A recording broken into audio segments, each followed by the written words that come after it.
Thank you very much, gentlemen. Game 1 went to Team Ice and Xpeke, but now it's time for Game 2. So starting, battling on the blue side, the greatest North American top laner from Korea. He only needs the words top die, and that's all he's gonna need this time around. It's Impact! Y representando al equipo chino, Deadwar Gaming, que no se engañe su tamaño, tenemos a Mouse. All right, gentlemen, lock and load. Good luck. This matchup, stylistically, a man known for top die in the sense of doing it upon others, and Mouse left alone on that top lane island. And had obviously a pretty rough group stage in the World Championship where things went downhill for him, and especially on like one of his like signature picks that I actually thought if he was gonna have a little bit of fun here, he's gonna play like Irelia. He's 9-1 all-time record on it. Only lost one game, INTC at Worlds, where he got destroyed. I mean, things are looking up for him. There is no jungler to camp him. It Very is actually true. just 1v1. He is in full control of his own destiny. But he is playing against one of the best 1v1 players in North America, so that's obviously super, super tough for him.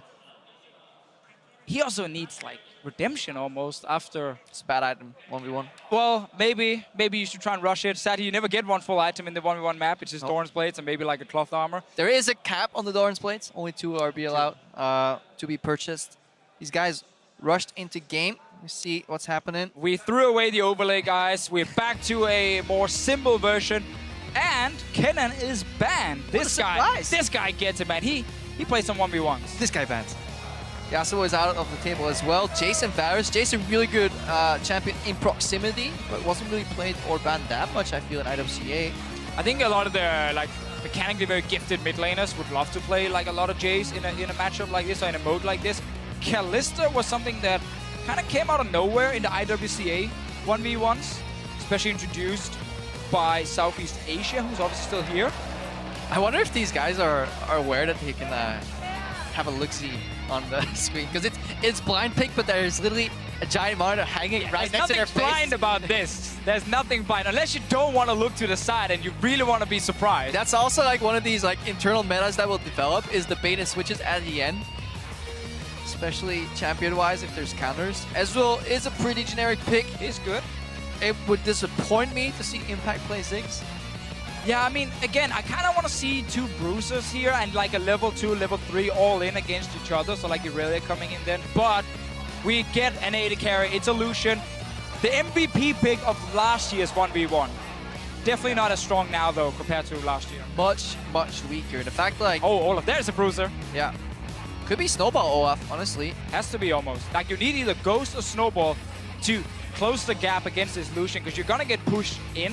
Yeah. And then once you have enough levels, you can then like kind of chase down the entire lane before he gets to his tower. So you need like a different summoner spell. Yeah, I'm just looking at the screen here. Obviously, we're standing here, but these guys have about 10 seconds left to choose their summoners. It looks like the Lucian is going for heal and barrier. Honestly, you know, you don't need offensive. You just need to survive the all-in, kite the Olaf, and get the hell out of dodge, and hopefully you can turn it around. It is Exhaust Ignite on the side of Impact, so that is literally one shot. No, he changed. He got Ghost. Ghost, okay. At the very end.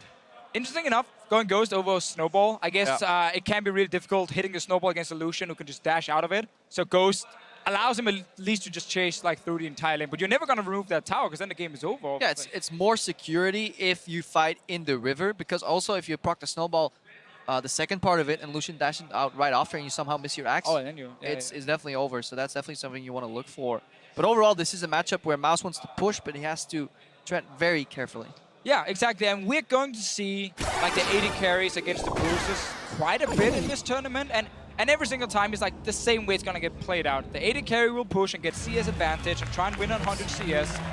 And the bruiser wants to try and all in after he has a few levels under his belt. Oh, wow. He's actually going Corruption Potion. Definitely.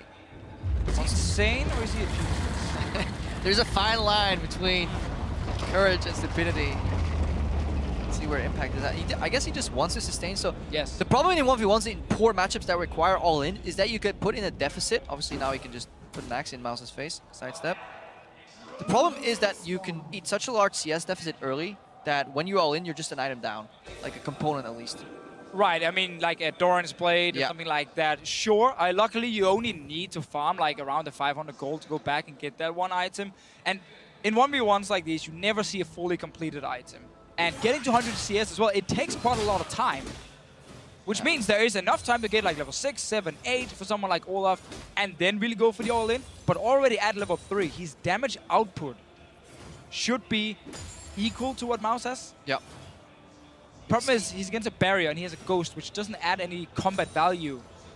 I definitely want to wait until maybe level 5. Or honestly do 2 all-ins, one where you pop the summoners, what we see very often. Mouse here, he got control early. Basically you want to queue through. Oh, Impact is actually Goes going there. in. Oh, he's going with the Axis level 1 spam! There's minions Get hitting out! him plus exhaust. Oh, Impact, he realized, okay, I got minions on me, I'm not winning this trade, he still has barrier. But honestly, he's about to get level 2 poked anyways, with Mouse dashing in aggressively with a level advantage. So he kept the trade on level 1 versus level 1. He burned equal summoners. Honestly, I think it was a pretty smart from Impact, because now the Corruption Potion Exactly. is ticking in as well. We'll have more sustain for himself. Mouse obviously can try and get a little bit of HP back with just auto-attacking the minions. But the fact that there's still a barrier means that Impact really has to be careful if he tries to all in. There's a lot of minions as well. Yeah, and we see the kind of practice here, what you want to do as well with AoE abilities. You want to last hit a minion, or hit a minion at least for the push. Take the heal. There you go. And you always want to make sure that you hit the enemy champion as well there. Double dibs, rather. While you push, you want to be poking here. Mouse does it well. He's got a CS advantage. It would be stupid for him to be bold, because he can back and always get more items. Yeah, and now, you know, while the engage from Impact made sense and he could then sustain with Corruption Potion, Mouse had really good timing on the Relic obviously spawning and being right next to it, so he picked that one up, still had the defensive Summoner ready, and now with Warlord's Bloodlust as well on an 80 carry. When you drop low, it's a bit like when Olaf drops low, yeah, you get a little bit stronger in that sense, because you can then sustain back up very, very easily, and now you get that double Dorans against just a longsword. But that's what we are always going to see, is an inherent kind of small gold advantage in this 80 carry versus Bruiser matchup early on, because the 80 carry will get the push, which means you poke him on a tower. The Bruiser cannot sustain himself. In fact, right now he's taking away the Relic. That's good. But he is down an extra item in essence, because it's a sword on each side, a sustain item, and then an additional Dorns on the side of Mouse. And Impact will have to wait for his summoners again. Yep. So Mouse knows there's a bit of time here where he can just keep like farming and pushing. See if he can poke Impact low as well, or at least get him down to like a 50%. So he really has to be careful when he tries to all in. So overall, Mouse is in a very good spot at the moment. Just can't really start sleeping and suddenly get caught by too many axes. Yeah, it is just the second Impact decides to pick up one of those axes and chain them together. That's when Mouse needs to realize he's in a lot of trouble. So watch him keep the maximum distance, hopefully for him. But Lucian is a pretty short-range 80 carry that can get baited in by an Olaf. Luckily for Mouse though, again, if he always like saves the dash, if he knows, okay, right now Impact can't engage because there's so many minions, you can dash aggressively. Otherwise, you save it. The first axe that flies at you, you dodge that one, and then you can actually start kiting backwards and wait for either tower or more minions to be there. And we saw Mouse do exactly that at the end of the previous wave. Once it was done, he knew Impact couldn't fight back in a full wave of minions, so he just did an EQ combo with double tap on each end. Just a few seconds on exhaust now for Impact. He's landed a little bit of poke onto Mouse. Is down a level at the moment, but will catch up very, very soon. I think level 5 is the way to go for Impact, because otherwise he'll trail too far behind on CS. Level 6, Lucian gets culling, which is really good in short range. So we might see Impact go for another all-in. The second he hits level He's 5. ghosting. There he goes. Goes straight for him. Mouse is exhausted, actually.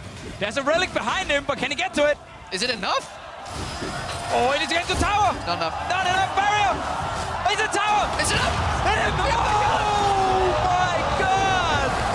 That was exactly the breaking point, because imagine if there was a culling while he was kiting backwards in that exchange. Impact with the genius timing, he knew.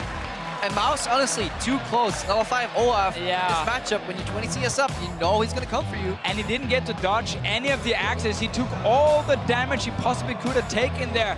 Impact made it harder for himself, especially around level 3, where he did have a few issues and lost that Relic stack, and he was down like an item as well.